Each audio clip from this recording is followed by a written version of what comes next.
आत्मधर्मी आदमी को बुरी तरह पीटा गया। अपमानित होने के बाद उसने बदला लेने की कसम खाए। उसने सच में अपने शरीर में सुपर सीरम इंजेक्ट कर लिया। उसे स्टील के फ्रेम पर मजबूती से बांध दिया गया। स्टाफ ने सीरम को उसकी हड्डियों के गूदे तक इंजेक्ट किया। तेज दर्द की लहर पूरे शरीर में फैल गई। उसने दांत भींच लिए और एक शब्द भी नहीं बोला। वह जानता था कि यही कीमत है। कुछ घंटों बाद परिवर्तन पूरा हो गया। उसकी शारीरिक क्षमता मानव सीमा से कहीं आगे बढ़ चुकी थी। पीछा कर रहे जनरल रॉस ने डॉक्टर बैनर की लोकेशन पकड़ ली। बैनर ने अपनी प्रेमिका से तुरंत वहां से जाने को कहा।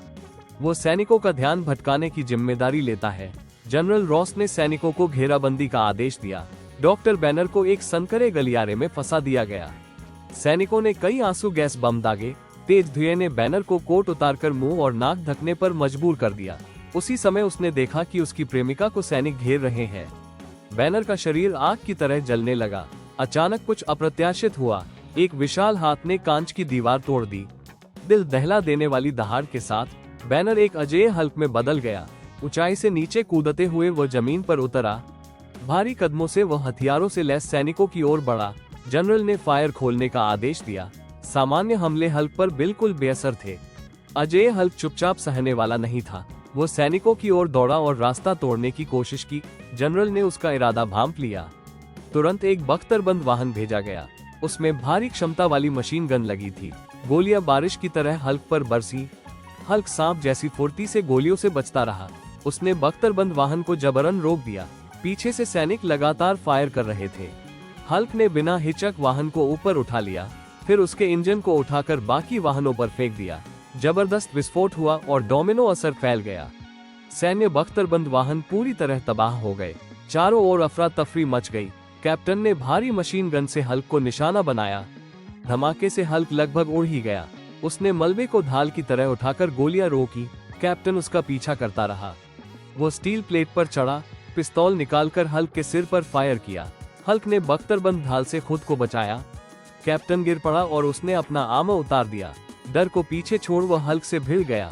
सुपर सीरम के बावजूद वह हल्क के सामने कमजोर था। वो इधर उधर पटक दिया गया। जनरल ने तुरंत रणनीति बदली। हल्क को हाइपरसोनिक रेंज में फंसाने की कोशिश की। कैप्टन हारकर भाग गया। हल्क उसे कैसे छोड़ सकता था। अनजाने में वह सैन्य जाल में फंस गया। जैसे ही हल्क हाइपरसोनिक रेंज में पहुंचा, सैनिकों ने स्विच चालू कर दिया। तेज तरंगों से कैप्टन पहले ही उड़ गया। भयानक ध्वनि हमले में हल्क की ढाल छूट गई।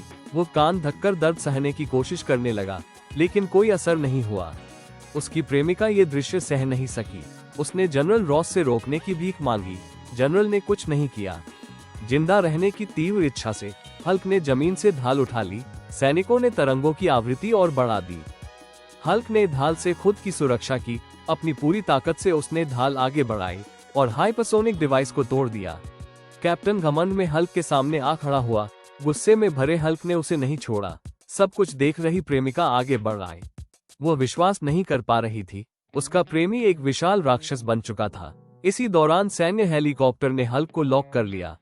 नाजुक पल में हल्क ने अपनी प्रेमिका को बाहों में भर लिया और पूरी ताकत से ढाल को आसमान की ओर फेंक दिया।